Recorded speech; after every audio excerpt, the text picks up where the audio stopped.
Ryan Howell and Hope Ryan. Well, good morning. Good morning. This place looks familiar after spending 36 straight hours here last week. But we have to say thank you. Oh, my goodness. Thank you, thank you. Praise be to God. Goals were met, festivities were had, long naps were indulged. Records were shattered. Thank you so much. Long Tears naps over were the cried. weekend in recovery. Beautiful stories were shared. Yeah. Thank you so Yes. much. So Trinity and I, we're going to be taking the next couple of days to chop up all of those wonderful interviews that Hope was talking about and get them on our archive, our audio archive at saltandlightradio.com. So just give us a couple of days. Well, we are broadcasting live from the St. Gabriel studio. It is a marvelous Monday edition of Morning Light on this October 17th, and we've assembled quite a program. We have. So we have Passionately Pro-Life, and then we have Financial Fitness, and we'll introduce you to the new principal of St. Joseph's School. We will also have the grand prize drawing and find out which priest gets to go on the Mexico City pilgrimage. Do we have the Knights Challenge results as well? I'm going to ask when our boss lady gets here if these are indeed the last numbers. And if they Stein are, is looking me in the eye, wondering where its new home will be. you might be pleased with the results, but we'll find out for sure.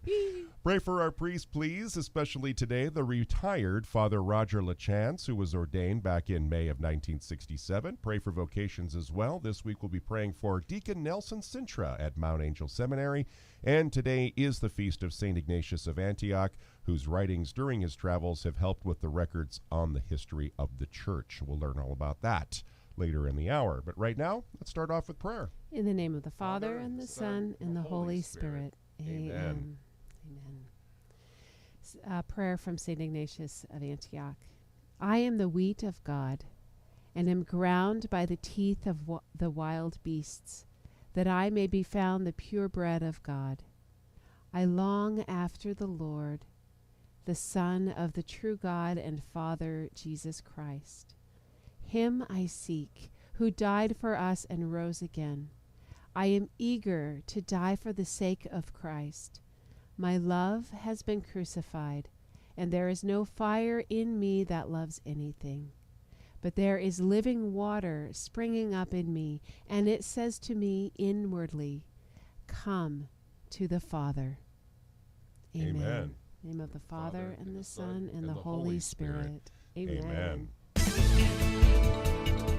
3 minutes after the hour, time for Morning Light News. 47 degrees in Boise, 42 in Twin Falls. It's 43 in Grangeville. The College of Southern Idaho plans to open a new Jerome Center, replacing and expanding the city's current one. The 20,000 square foot building will open more access to training, teaching, and other amenities that are currently offered at the Jerome Center. CSI recently became the first Hispanic serving institution in the state, and with Jerome's strong Hispanic population, officials feel this will continue to serve and grow education in that community. 200 tons of hay burned Saturday night, according to Boise Fire's Twitter feed. The combusting hay was just off of Maple Grove, south of Lake Hazel. The fire's been extinguished, but smoke will continue to hover in the area for a few days. There were no injuries, and the fire's under investigation. So an interesting note, because I wondered, why would hay combust on a lovely fall day? The more moisture that a bale of hay has, the higher its fire risk. So curious, the wetter it is, the more of a risk. So moist hay breeds a bacteria that heats up the bale, and a bale with an internal temperature of 175 degrees or higher is an imminent fire risk. Interesting. I know, you only learn it here. Science! Big weekend for 2 Idaho college football programs.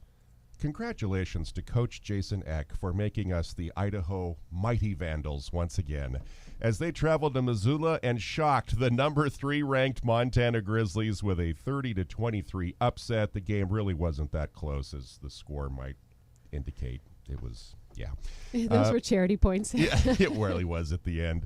It ended a 7-game losing streak that dates back to November of 1999.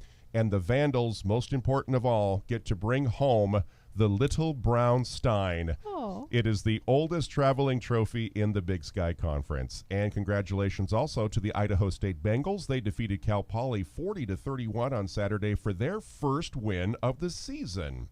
After last week's homecoming win, the College of Idaho enjoyed a week off, as did the Boise State Broncos. Perhaps this is the job for you. The Clearwater Potlatch Timber Protective Association has 2 fire warden positions open, and from looking at the map based in or around Orofino, Idaho, a fire warden is the supervisor of fire suppression and support staff and plans for, facilitates, and implements safe, aggressive, and effective suppression of wildland fires.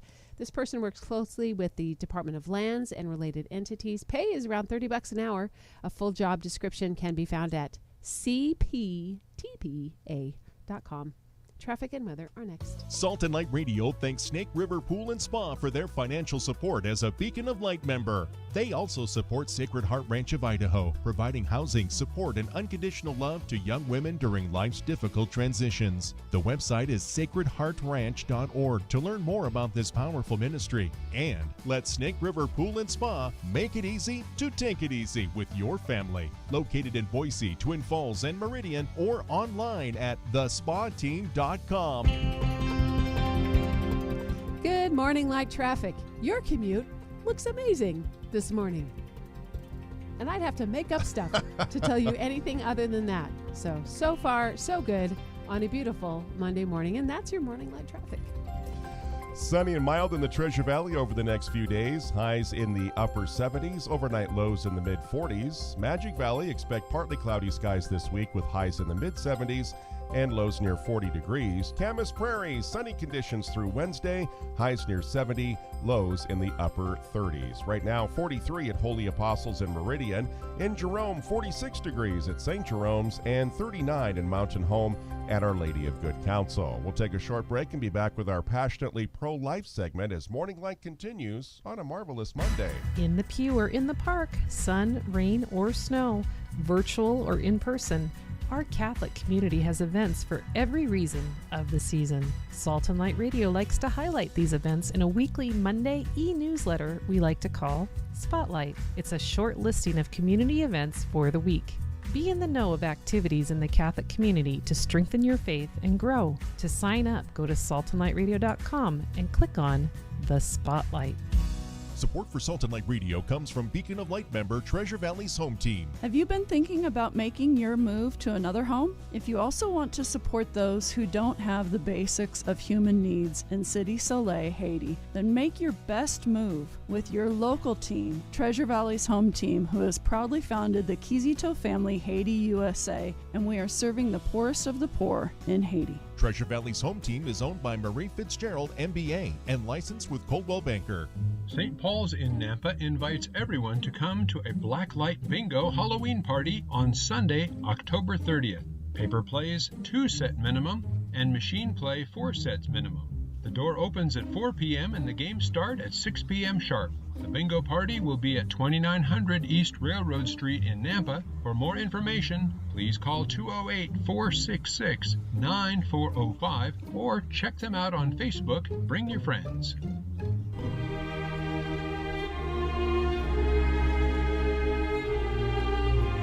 Human life is sacred, as written in paragraph 2258 in the Catechism of the Catholic Church. God alone is the Lord of life, from the moment of conception until its natural end.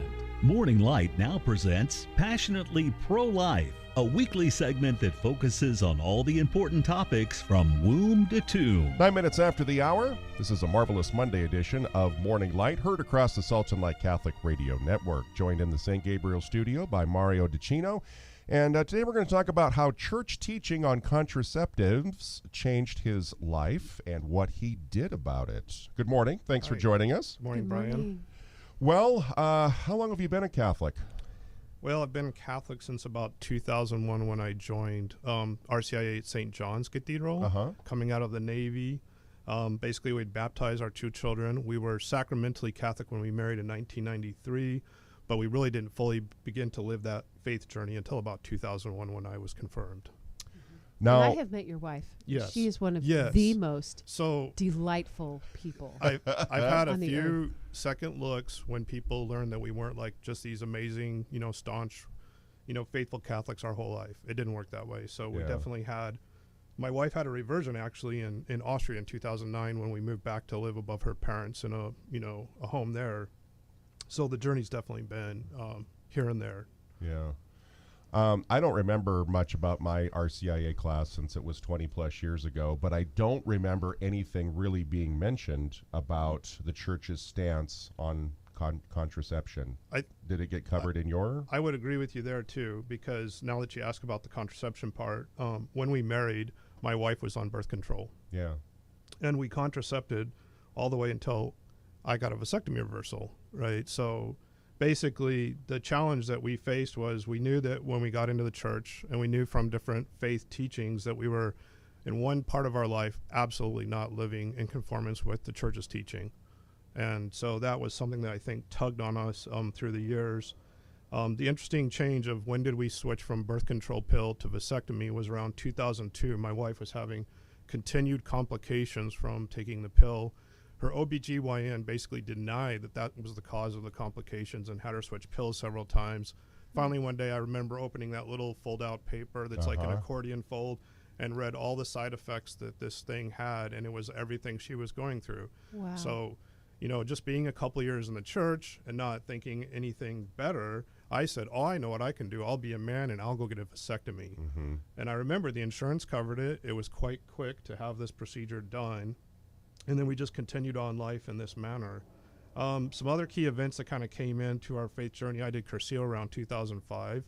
And maybe because of the stress and the tension in the marriage of being contracepting, we nearly divorced around 2006, 2007. Wow. And then a couple years later, we were reconciled and, headed off to Austria where she had a real deep aversion. So I was busy working, not home very much. She met some friends locally who introduced her to pro-life causes.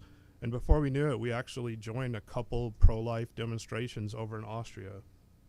We came back to Boise in 2011, and I think it just continued to tug on our hearts that something wasn't quite right there with this contraception thing. I can remember my wife, Coney, asking me about getting a reversal several times. My mother, who was a fallen away Catholic, even knew I was doing the wrong thing, asked me about it. That would be such an interesting conversation for your mother to come to your adult son and say, my dear, let's talk about very private matters. I mean, but how bold of her. Yeah. I mean, that something emboldened her to have that conversation with you. Wow. Yeah, I think, we were basically asking her to consider coming back to the church, but I think she was like saying, look, I'll go back when you become fully Catholic, kind of, prove to me your Catholicism, and then maybe I'll believe enough to come back. Did you deal with any side effects from your vasectomy? I've heard horror stories of side effects, yes. and some people have them and some people don't. Yes, and you don't have to go into detail about that, but physical issues that I had to go in and have a follow-up surgery. Wow. Yeah, and so it's not pain-free, it's not simple, and I didn't even think anything about the follow-up surgery, just something I needed to do. Mm-hmm. The reversal itself was kind of a journey, like wrestling with the reality of the cost. It's not covered by insurance. It's an elective procedure. And in those days, it was about $9,000 from a urologist here locally in town, which is not chump change. No. Right. And so I know that life is much bigger than the cost of things. And certainly we gave away our life savings to move to Austria. So I think God has called us to do really radical things in our life. And this definitely was one that I felt, a struggle about the cost. So I looked around on the internet and I found Dr. David Wilson of the Reversal Clinic in Muskogee, Oklahoma. And he does these vasectomy reversals at cost. Just quick facts on his clinic, which I highly recommend. If somebody's struggling with cost, this guy is the man to see. Remind us of his name again. Dr. David Wilson, the Reversal Clinic. So according to his website and his little bio, he began his practice as a medical doctor in 1994. But he ceased general practitioner services around 2004 because he had a faith conscience obstacle with the fact that many insurance programs would pay for, in part, abortion. Yeah. So he backed out of general practice, and then he reestablished his clinic in 2005 exclusively as a vasectomy reversal clinic. Now, what's interesting, in consult with him, he told me, and as well, it's on his bio, in 2000, he practiced a reversal on himself. Okay, so think about that. He did it to himself. Okay, I know me and every man out there listening right now Is doing kind of that little wiggle dance. has our legs crossed right now. So It was definitely reassuring to get up on the table, and he's telling me everything I'm going to do to you, I did to myself. So I know the steps that we're walking through together. It was not pain-free Brian, you just at gave all. the willies. So there's some local anesthetic, and after that, there's not a lot of anesthetic to help. So it's definitely not a procedure for the faint at heart. I remember I told him I'm a Catholic, and I held my rosary and prayed a couple rosaries during the procedure. And but he was very gentle and gracious about the whole thing. I just can't look in the mirror and pop a zit, all right, much less. How do you perform something like that on yourself? Oh my goodness. Right, Wow. right. And that's where God's grace comes in. Yes. What a miracle. Mountains of God's grace to say, this is so important to me. You being intact is so important to me that I'm going to give you courage that you didn't know you had. Well, when did you finally learn about what the official stance of the Catholic Church actually was before you embarked down the rabbit hole here? So I think through different, faith groups, men's groups that I was attached to, post-Cursillo, like Fourth Day, I think there was a period of time I was meeting with Dan Long, and somebody in the group was suggesting, hey, let's do, I think it was Mark McCormick actually over at St. Mark's, let's look at the catechism. And I can remember going with my wife through the catechism, and then you just really start to realize there's some absolutes in there. And even thinking about all the times in confession where here's this unconfessed sin that I'm just like sitting on it, like I could just make it disappear because it was a procedure, a surgery, and it's not going to be something I can just undo. I think that just made it, like more challenging. But definitely remember there's, some teaching in the catechism made very clear that if we were contracepting, we are not giving ourselves fully to our spouse. And so I think that's the other thing too, is like we just realized once we understood what this meant that we had to act on it or else we were not being faithful. And I think when we reach a point to understand something in the church's teaching that really is hard, that's the thing that we have to pay attention to and see the challenge as it is. And we did. So that's beautiful. How did this affect your marriage after your reversal? Well, now all those years, like 23 years of contracepting through our marriage, our children are already off to college when I reversed.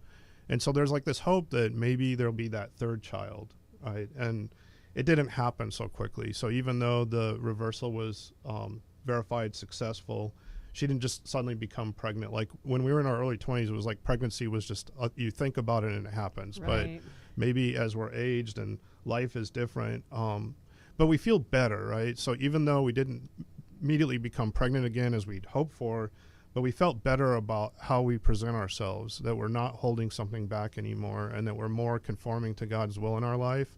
And I remember confessing with the priest, like, oh, I'm so excited. Now I'm conforming with God's will to be open to life. And he's like, yes, but there's other ways to be open to life. So I think he was trying to say, if you don't get pregnant again, see all the other things that you can do, praying with 40 Days for Life or going to different, pro-life activities, or just teaching our children about our beliefs. Like there's other things that we could do to be pro-life. And your wife had to feel better not having those chemicals in her body anymore. Absolutely. Yeah. So that's the other thing too, is I think, talking about chemicals in the body, one thing that we've learned in this experience about our pro-life journey is how much lies the medical community and the world will just continue to push at us and tell us these things are normal and this is how it should be. And so I think this whole pro-life journey is really deep for us because it really shows us the tremendous value of faith and to learn real truth and to see the world in a completely different perspective. Since you spent so much time in Europe, are European attitudes towards contraception like American attitudes towards contraception? Worse, better? I would say worse because the state openly funds everything that's anti-life. Wow. Right, so you have everything paid for at desire. If you want everything, they have it. Abortion, whatever you want that's anti-life, it's already prepaid. They also believe in the big myth of the overpopulation of the world. So I think Europeans have a ridiculously low, birth replacement rate. If it wasn't for, their immigration waves that they're taking from the Middle East, many of those countries have severely declining populations. Sure, and their Christian population sounds like is it's also dwindling. declining. Yeah. Wow. Because what you had said about, the fact that the insurance was willing to pay for the vasectomy, but not willing to consider the reversal. Correct. Just kind of shows the state of healthcare in America, that we're willing to pay for this, but not so much that. Sure, and it's the same issue with like transgender surgery and all of that stuff. It's like insurance in some places will pay for that, but if you want to detransition, crickets. Yeah. There's no support for you on the other side. So advice for Catholic men out there listening, or non-Catholic men, that, we have a few of those as well that listen to the show. Right. Just any advice that you might want to throw out to guys today? The only thing when I look back, this is definitely a difficult journey because it's painful when you think about the children you didn't have. And I remember at a church group I'm in right now, the Kingsmen, we meet Saturday mornings at St. John's. One man who was coming, his wife was on like their 4th or 5th pregnancy, and they don't have a lot of income. And he was really worried. Like, should we start, NFP, I would say, is definitely within church's teaching. At least think about that. But I think his biggest concern was, should we accept more children? And my words to him were, the pain that you can't even know for the children that God never blessed us with because we got in the way of his plan. So don't be afraid of God's plan, even if the world says that it doesn't make sense, even if the finances don't seem to make it sense. God gave us a command to be fruitful and multiply, not to fill up the bank account, right? Yeah. And so when we see these beautiful, large Catholic families here in town, it just tugs on our hearts. Be one of those big, beautiful Catholic families and let God take care of you. I would say for those who, like me, who went off and did a vasectomy or who are doing some kind of a permanent form of contraception, look for the best way to reverse. And, there's probably low-cost alternatives other than Dr. Wilson. And just be bold and just realize that answering God's will is never the wrong thing to do, and you'll see many blessings in your life afterwards. That is so powerful. Thank you so much. Wow. That clinic, I put the link in our YouTube feed. So if you're curious about that, if you want to investigate that a little bit, check that out. Thank you. Thank you, Mario, for just sharing such a personal story today and the courage. Wow. Thank you. You're welcome. It was a great way to kick off Monday's show here. Mario DiCino joining us here in studio. And speaking of finances, we're going to exercise a little money muscle next with Tim Zadzora and Financial Fitness on the other side of this. Daily Meditations of Pope Benedict XVI, presented by Leonardo D. Philippus of St. Luke Productions. Safeguarding the good of peace. History has amply demonstrated that declaring war on God in order to eradicate him from human hearts only leads a fearful and impoverished humanity toward decisions which are ultimately futile. This realization must impel believers in Christ to become convincing witnesses of the God who is inseparably truth and love, placing themselves at the service of peace in broad cooperation with other Christians, the followers of other religions, and with all men and women of goodwill. The truth of peace requires that all agree to strive for a progressive and concerted nuclear disarmament. The resources which would be saved could then be employed in projects of development capable of benefiting all their people, especially the poor. By their commitment to safeguarding the good of peace, the various agencies of the international community will regain the authority needed to make their initiatives credible and effective. With confidence and filial abandonment, let us lift up our eyes to Mary, the mother of the Prince of Peace. Let us ask her to help all God's people to work for peace and to be guided by the light of the truth that sets man free. Through Mary's intercession, may all mankind grow in esteem for this fundamental good and strive to make it ever more present in our world. This meditation is taken from Benedictus, published by Ignatius Press and Magnificat, and produced by St. Luke Productions. Learn more at stlukeproductions.com. Good stewardship of the gifts that God has given us is important when living a Christian life. Morning Light now presents Financial Fitness, a segment to help you and your family turn those pennies from heaven into a powerful pocketbook. 25 minutes after the hour. Welcome to a marvelous Monday edition of Morning Light. You're listening to Salt and Light Catholic Radio. Joined now in the St. Gabriel studio by Tim Zatzora. He is the president of Link Wealth Management, linkwealthmgt.com. Tim is a registered representative and investment advisor representative offering securities and investment advisory services through Cetera Advisors, LLC, member FINRA, SIPC. Link Wealth Management and Cetera Advisors, LLC are not affiliated. And we've just been cruising the last couple of months going through these common mistakes that people make, and we've been sort of narrowing it down to the top 5, but now we're kind of seeing the finish line here. We're down to the number 4 and number 5. Right, we are getting down to the bottom of the list at this time, and to round it out. And so one of the final things to talk about, really, and it feeds into the financial plan that's very necessary for retirement success. But one of the big things is just failing to really calculate your income and expenses. Yes. And it's quite an interesting observation to see the gambit of some people are incredibly detailed on their budgets and their information, and they know month to month down to the penny just what they're spending, where they're spending it, and how they're spending it. And some people really don't. They're in a fortunate situation where they are able to spend without really thinking about what they're spending it and how much they're doing it. So to actually sit down and go through, catalog over the last couple months or over the last year when it comes to tax payments or property taxes, some items that are not as frequent, but catalog, go ahead and capture what have you been spending money on. And often that is a very enlightening exercise for some people. Well, I blame the debit card, because when I was in the 20s and I paid everything with cash, and then in my 30s I had a checkbook, but I had to balance that checkbook at the end of every month so I could see in the ledger what I was spending money on. But now with the debit card, you just tap, you swipe, stick it in a machine, whatever. You don't think about what you're spending money on until you look at your phone app and it's like, why am I out of money? Right. And I still have a week till payday. Right. Right, yeah. And brilliant. I didn't do the important things like get groceries or pay the light bill.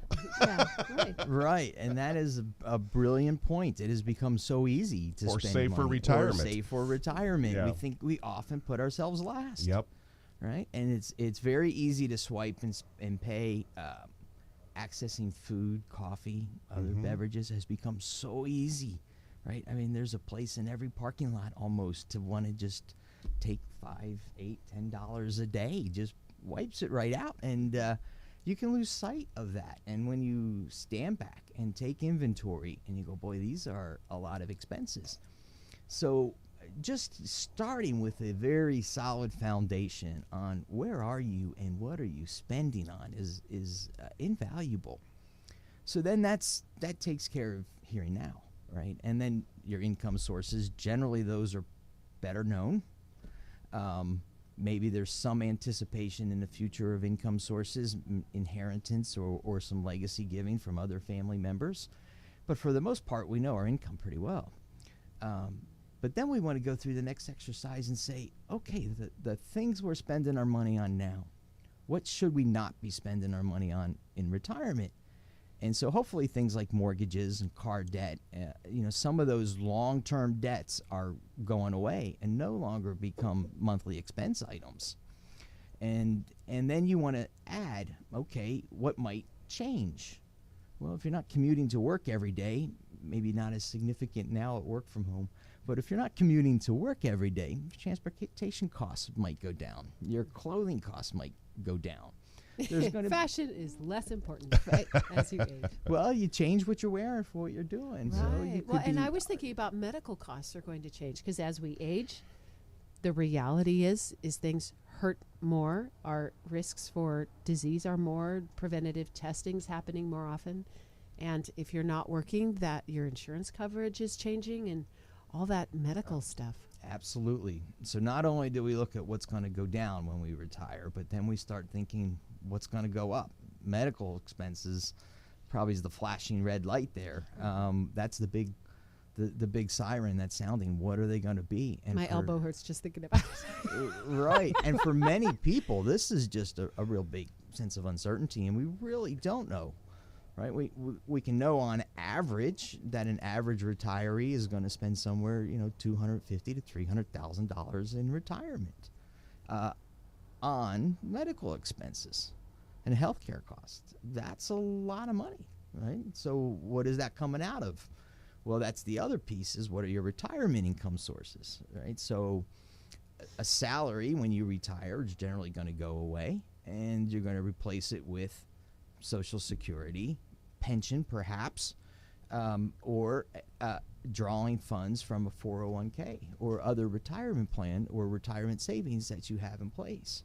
I heard on the news that Social Security is increasing, but not at the rate of inflation. Correct. So even though there's a bump, it may or may not cover the changes. That's right. And that segues back to one of the very first things we talked about, Social Security and how to plan on Social Security and use it correctly. But yes, it flows from the common, or the question that often comes, will Social Security be there? And my response is always, I feel pretty confident Social Security will be there. It's not a huge problem to fix it, but as you're noticing, even in a year where Social Security is going to increase approximately, I think 8.7%, I believe is what the number I heard, which is a significant increase, it falls below inflation. Right. And so especially this year. So that is the incremental long-term way that Social Security will slowly lose and erode its value, making it more affordable to the government, less affordable for retirement planning. Mm-hmm. So that is a change now in your income source. So after you factor all these things together, you now have a good plan or an idea of current expenses. How do they map to anticipated expenses in retirement and your income? And now you have a sense of where are we and how do we move forward, and that may help shape your retirement plans, when you retire, how you retire. But it at least gives you a good starting point, and most people are very good at knowing these incomes and expenses, but it's still a surprising number in the minority that are not quite really aware of it or nailed down on what it is. Right. Yeah. Oh, that's intense. So that was number 5? Or 4. Right, that was way down towards the bottom. But okay. I know you've done a beautiful job. Around. You have 10 there, 11, 12, and you've consolidated them, Some and we appreciate that. Are very are so close that one flows into the other, and we just talked about them as failing one. to account for income and expenses, thinking about what debt will go away, what income sources you have, what expenses will increase, and some of that is kind of crystal ball. It's like, what will that look like? We're in this high inflation right now. It's like, if this sticks for a decade, or will it stick for 2 years, like the optimists say, or a decade, like the pessimists say? That could make a big change for people entering retirement at this point. Absolutely. Wow. And we've talked about failing to account for inflation. The Social Security piece is really kind of in there, that it's going to increase, but below that level of inflation. So you should be looking at some other assets to help offset inflation impacts, or you should be considering, I need to have a lifestyle below my level of Social Security if that's my sole reliance. When you enter retirement and it's only Social Security, you need to be aware that value is going to decrease, that relative value, the purchasing value is going to decrease, and you need to build some ability to adjust and flex in high periods of inflation. So, Excellent. I would encourage people now, and I'm of course referring to myself since I'm about 10 years from retirement myself, but really to get your body healthy, that you don't want to become a burden on society as you get into your 70s. And you want to enjoy retirement. Well, and you don't want to take that $500 a month that you're spending on fuel going back and forth to work and then just basically shift that money to your medical expenses or your prescription drug costs or whatever the case may be. And I realize there's programs out there to help seniors to pay for some of that. But again, that goes back to kind of being a burden on society rather than enjoying life, taking that $500 or that $1,500 a month mortgage that you don't have anymore, hopefully, that you haven't refinanced your house every other year. But to take that money and to be able to go out and enjoy your golden years like you're meant to. That's right. And that really is kind of the bottom of the list. And the last one, but probably the most important one, is failing to really dream what you want retirement to look like and to really envision how you want to spend your time. We can really get so caught up in the day-to-day burdens of life, of raising a family, providing for a family, that we lose sight of what is it we want to do when we start living life instead of working our way through it. Yeah. Because I envision myself having these rock-hard abs and this bronze skin in a boat out in this crystal blue water off the coast of Greece. Wow. But then I wake up and I realize that that's not going to be the case. Why not? Well, maybe. That's right. Yeah, I got 10 years. I got 10 years. Yeah. Yes. So Start today. Start today. I'm all about helping you actualize your dreams, Brian. Yes. Yes. Hope has been a very healthy addition to my life. I'm eating vegetables. I'm cutting out sugar. I'm drinking a lot of water. So fantastic. God bless her. Yeah. And then chart the course, and maybe not 6-pack abs in the first year. Yeah. But maybe a 2-pack, and then work to the 4-pack. Yeah. Right? Yeah. Just not a keg at a time. That's what I look like now. Keg instead of a 6-pack. That's right. Sorry, Tim. We wandered. I love when we do that. That makes for good discussion. But it leads to kind of the idea of, I probably won't get the proverb quite correctly, but when's the best time the Chinese proverb, when's the best time to plant a tree? Well, 20 years ago, right? And when's the second best time? Well, today. Yes. So, it's never too late to start, I guess, is being that. But to dream and to plan and to set sights on what do you want retirement to look like and how do we want to enjoy it. And part of that is, what's the social replacement that you're going to have? This is so critical in preparing for retirement. Do you want to learn to cook and become a chef? Do you want to learn how to garden? Do you want to start new activities? Do you enjoy being part of a book club? And a book club may not exist in your circle. Well, start one, right? Prepare and pave and make it happen if you don't already see it existing for you. Because the worst thing in retirement, the worst thing to face is boredom. Yes. All right. It's way too important a time of our life. So, and boredom can happen if you haven't put the right pieces and the right path in place for your retirement. I can't imagine being bored. But I've seen it. I've seen it happen. I remember my dad retired, and my mom was like, "Save me," because he didn't have a plan. And it was interesting that he went back to work, I would say, within a month. And he's like, and he retired several times before he was like, okay, now I'm really gonna stop, because I think working was so ingrained in him that when he stopped, did a hard stop, it was just so foreign and so weird. He's like, nope, I still have skills to give. So he worked in some different places he would not have tried. So, but the opportunities to do something new and different with low risk is so great. It is. And if someone chooses or wants to work the rest of their life, that's their business. If they don't want to do that, that's our business. Oh, man. That's a good one. That's a slogan. I love it. If people do want to learn more about what you do, how do they get in touch with you? So they can call our office at 208-898-9900, or they can go to our website, linkwealthmanagement.com. All right. And all that will be on our page. Thank you, as always. Love having you here, Tim, and learning so much. And now I'm going to go back to dreaming about those crystal blue waters. Go back to sit-ups.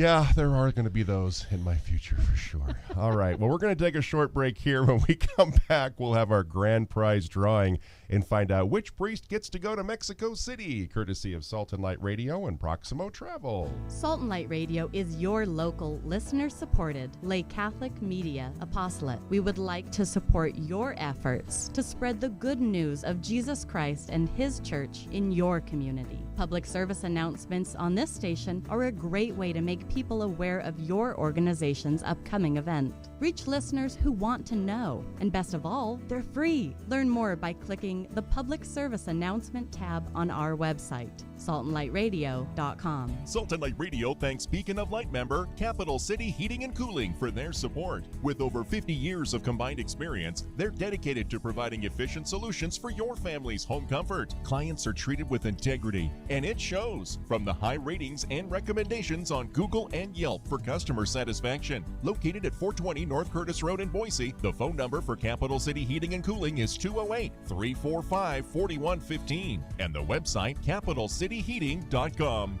Support for Salt and Light Radio comes from Metro Community Services. Attention low-income seniors and persons with disabilities. Are you aware of the grant Medicare Improvements for Patients and Providers Act, or MIPPA for short? Programs exist to help you pay for Medicare costs, available to all Medicare recipients. Open enrollment is October 15th through December 7th, so review your prescription drug coverage and make changes if needed. For more information, the phone number is 1-800-247-4422. I'm Linda Thomas, Director of Community Outreach with Stanton Healthcare, where we offer life-affirming quality care to women facing unexpected pregnancies in a post-Roe America.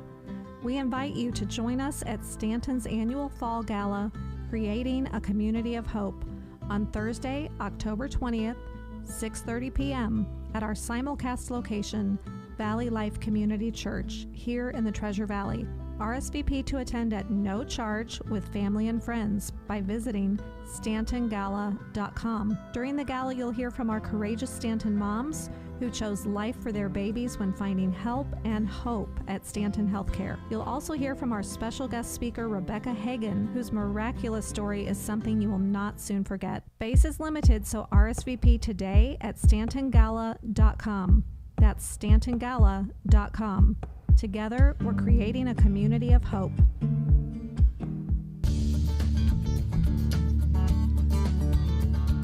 "18 minutes away from the hour, and we have our station manager, Diana Tatro, joining us now in the St. Gabriel studio with a hopper full of names. Good morning. Good morning. Wow. Talk about a hopper full of names. This is crazy awesome.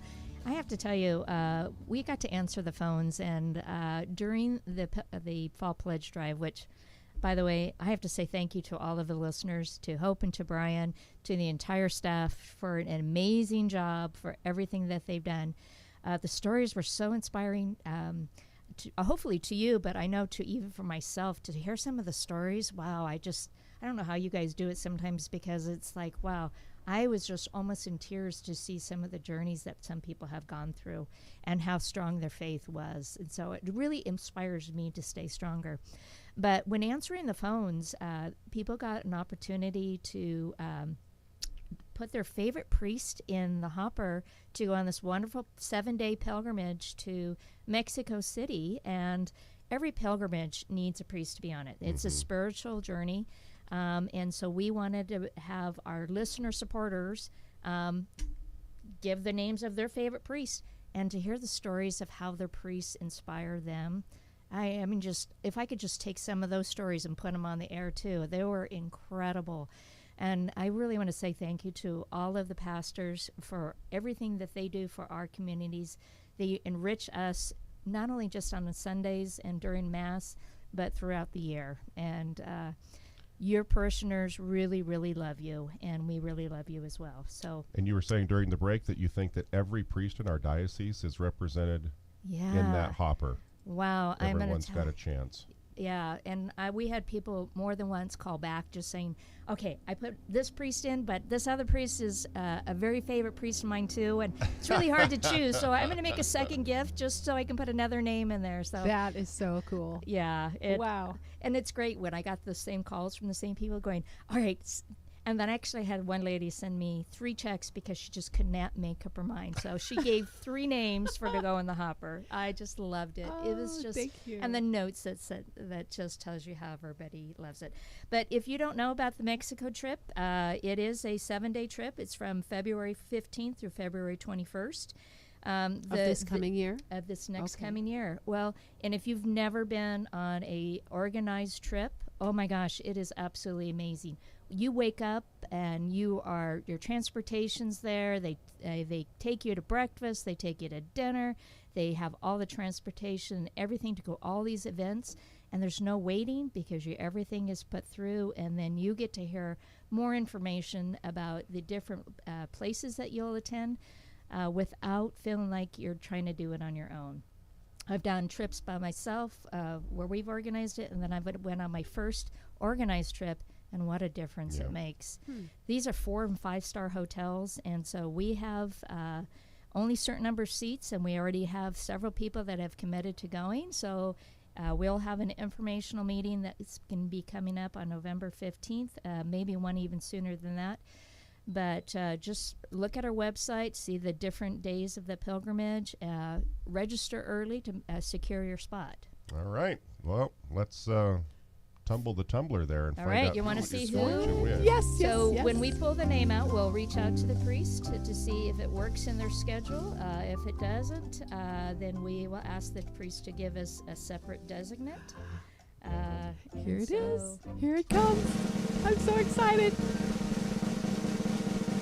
It is Father John Worcester from St. Mary's. Wow. Hooray! So Father John will be giving you a ring. Thank you to everybody for making this an amazing, wonderful fall pledge drive. Stand firm. God bless. And of course, we want to know which Knights Council won the challenge, so we know where the beer stein is headed for the next 6 months.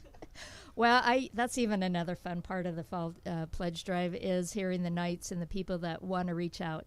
And we are with a very, very close first and second. The winner of this year's stein goes to St. Mark's Knights of Columbus. And so that person who says, bring home the stein, this is for the win, she was right on. That's great. Well, congratulations to the St. Mark's Knights. Your name will be on there for a 4th time. And congrats. Yep. And know that I have 0 pull in this.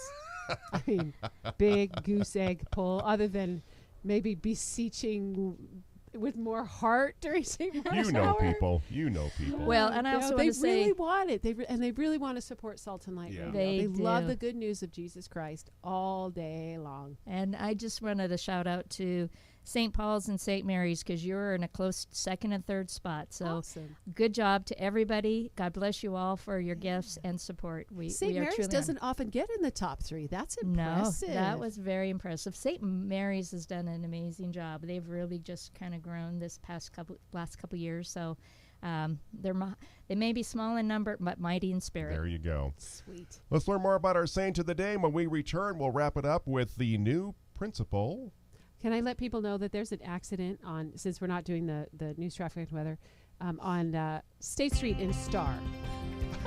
Play the music. There's a very brief morning light traffic. State Street in Star, there's an accident. It's right in the middle of the road, so it's going to just make your commute a little sticky there. And the freeway is slow at the 10-mile interchange. But it's normal Monday morning now. All right. We'll be But back be careful, please. right after this. This is Franciscan Media's Saint of the Day for October 17th. Today we celebrate Saint Ignatius of Antioch. Born in Syria just a few years after Jesus' death, Ignatius was a convert to Christianity who eventually became Bishop of Antioch. On a long journey from Antioch to Rome, Ignatius wrote the 7 letters for which he has become well known. 5 of them are directed to churches in Asia Minor. Ignatius urges his fellow Christians to remain faithful to God and to obey their superiors. He also warns them against heresies and emphasizes the solid truths of Christian faith. The 6th is directed to Polycarp, Bishop of Smyrna, who was later martyred. On a visit to Antioch, Emperor Trajan forced the Christians there to choose between death and denying their faith. Ignatius refused to deny Christ and was condemned to be put to death in Rome. In his final letter, Ignatius begs the Christians in Rome not to try to stop his martyrdom. "The only thing I ask of you," he wrote, "is to allow me to offer the libation of my blood to God." His request granted, Ignatius bravely met the lions in the Circus Maximus around the year 107. There's more about the saints along with inspiration and Catholic resources at our website, saintoftheday.org. From Franciscan Media, this has been Saint of the Day.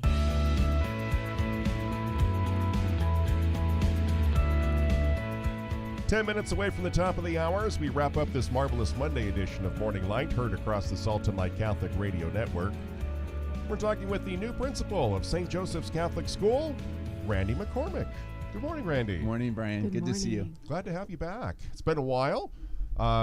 Took some time off a little bit, and now you find yourself back in the fray of Catholic education. Yeah. So welcome. Thanks so much. And I'm so fortunate and so blessed to be back. So I have not met you before. I don't think. So tell me all about you. Give me the Mr. McCormick 101. I'm married to Erica, and we have 3 beautiful children. One's up in Moscow, U of I. Go Vandals. And Gracie's at Lewis Clark, and Kelly. He's our senior and our youngest. And I've been in education for over 20 years, and some private, some public. Maybe share with our audience, those parents out there that might not know the difference. What did you see? And there's nothing despairing about public school, because I have a kiddo in the public school system, and we've had kids in the Catholic school system. But what do you see as an educator and an administrator as maybe some key differences between public and private? Right, and great question. At St. Paul's, I was a principal there for 6 years, and what a wonderful community. With Catholic private education, you can turn the ship very quickly. Yeah. And so when you see a challenge, you can address that challenge and say, okay, time to pivot. Public education, it's a lot slower of a turn. Mm-hmm. And then just it's the a way... really big ship. It is a bigger ship, too. Just the way that you're able to have those relationships with the kids themselves, though, too. Yeah, so much. For example... our children, St. Joe's, they're heading off to Mass this morning, and it's such a wonderful part to share that with them and to see them at Mass, volunteer in so many different ways. And so, yes, that's just something that it's wonderful to share. So when you were teaching, what subjects did you teach? What do you like teaching? What do you love about your classroom time? And I love being principal, but it's not like being in the classroom every single day. And I taught a number of subjects: student leadership, history, and AP Human Geography. And I love and cherish those moments. But I feel so blessed once again to be at St. Joe's and be working with a wonderful admin team, Ms. Kuzny. And it's back home.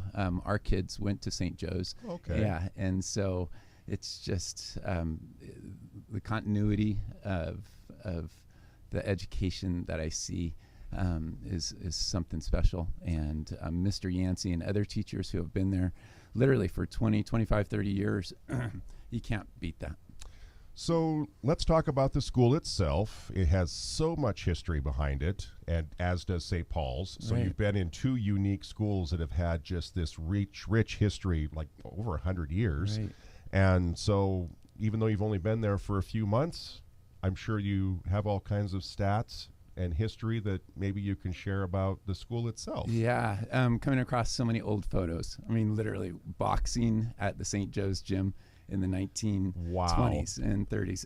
Excuse me. And but like you mentioned, that rich tradition, over 100 years old. And we've talked a lot about that as a faculty and a staff, and continuing that Catholic education that has been in the Valley for over 100 years. And we have a saying, all in at St. Joe's. And that's truly what I see, and that's what has been provided for 100 years. As with students at St. Joe's. What makes St. Joe's unique compared to, say, St. Mark's or St. Paul's or any of the other schools in the diocese? Yeah. Oh, that's a tough question. I think every school is special and unique. I love going over to St. Mark's. I was over there. Mrs. Gordon is just an incredible administrator at St. Mark's. And at St. Paul's, you had that very strong parish community that just provided so much to the school. So I think every school is unique. The community at St. Joe's is so giving and so generous and always there. And then you just have that those alums who come back again and again and literally just reach out and say, what can we do? What can we do? If you're just joining us here on Morning Light, we're wrapping up this marvelous Monday edition of the show with the new principal at St. Joseph's Catholic School, Randy McCormick. And you'd mentioned support. And every school also has some sort of unique fundraiser because the tuition isn't enough to pay all the costs. So we usually have to have one or two big fundraisers throughout the year to make up that gap. So what does St. Joseph's do? Right. We have a number of fundraisers, Brian. So everything from the Fall Carnival, which we just celebrated, and that's more of just a community builder. But we do have the crab feed, and that's going to be in early March.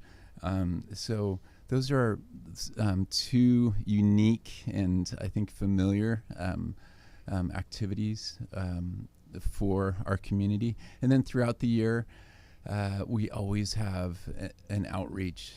It'll be, at St. Paul's, it was the Derby Festival in the spring, and that'll be coming to St. Joe's, and just a wonderful way to support and really channel fundraising to a specific need at St. Joe's.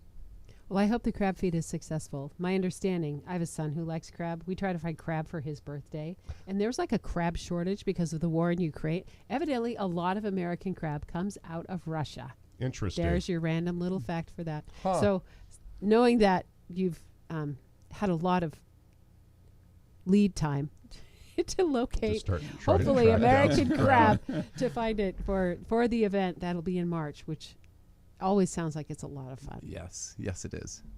And people that don't even have kids at St. Joe's, I think, look forward to the crab feed just to go out and have a good time. Yeah.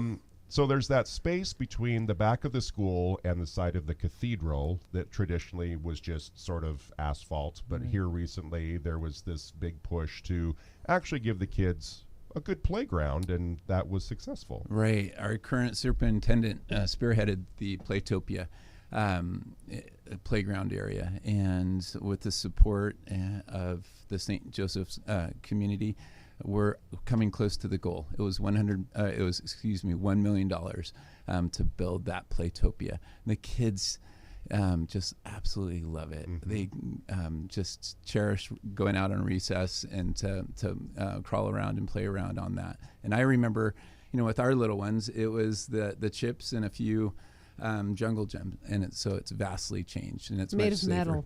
Those were the days. Those were the days. Tough kids. Yeah. Burn your backside on the metal slide. Yes. Let's all relish those. We survived those days, and we're stronger for it. Yeah. You think about the playground equipment. It's like nobody died. Yeah. Which is miraculous. Considering. Yeah. Especially in the winter in Montana. Holy cow. Finally, the clergy's involvement in the school. How much do you see Father Mariusz or some of the deacons? Right. Our deacons and our priests are so involved at our school. Father Alexander, he comes into the classrooms often weekly, and we have, both deacons who are very involved. In November, we'll have a Veterans Day celebration honoring our vets, and Deacon Derek will be leading us in prayer and providing just a spiritual recognition as we honor our vets. Beautiful. So people want to know more about the school. What should they do? Oh gosh, always reach out to us. And there's a number of ways, obviously, our website and our phone number, and we are always available for tours, and we're growing. Our numbers are approximately 378 students, and we have a capacity in each classroom right now, and of our max enrollment is 425, and I'm sure we'll see that in the upcoming year or two. Excellent. All right. Thank you so much. Thanks for Great. inviting me.